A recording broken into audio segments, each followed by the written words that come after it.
Elle est sans conteste l'une des candidates de la Star Academy qui fait le plus parler. Qu'on la y met ou pas, Léa est une personnalité incontournable. Et l'une de ses dernières actions n'a une fois de plus pas fait l'unanimité dans le château de Damary-les-Lys. Léa a frappé fort dès le premier prime de la Star Academy.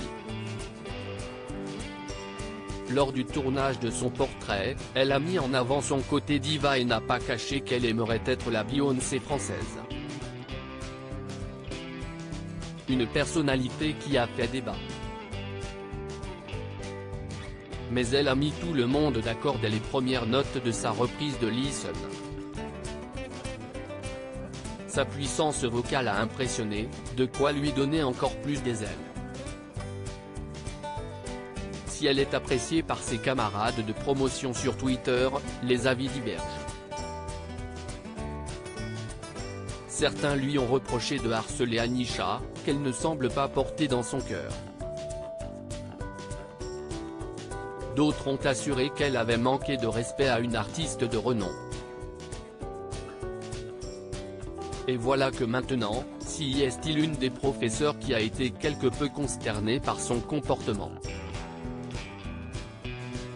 Rappelons que lors du prochain prime, à l'issue duquel les 4 finalistes seront officiellement connus, la production a une fois de plus convié des chanteurs ou chanteuses de marque.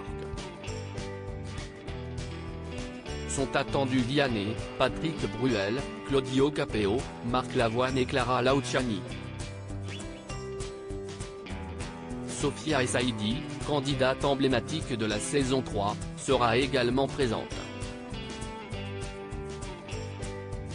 Et la présence de l'un des invités a fait perdre la tête à Léa. Une bataille perdue pour Léa. Les élèves ont appris que si est-il oui, le premier finaliste de cette saison, qui aurait le privilège de chanter en duo avec Patrick Bruel. Une annonce qui a déprimé Léa, aussi pressentie pour donner de la voix avec lui.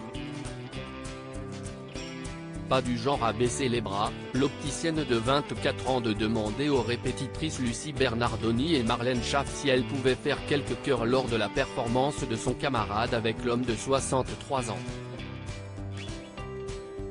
Un souhait auquel la finaliste de la saison 4 de la Star AC a vite coupé court.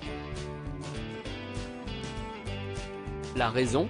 Chaque candidat doit avoir le même temps sur scène afin que cela n'ait pas un impact sur les votes. Loin de se laisser démonter, Léa a alors suggéré de céder quelques-uns de ses couplets à Enola et Tiana, avec lesquels elle va faire un trio. Pas de quoi convaincre Lucie Bernardoni, qui était un peu exaspérée par l'insistance de la jeune femme.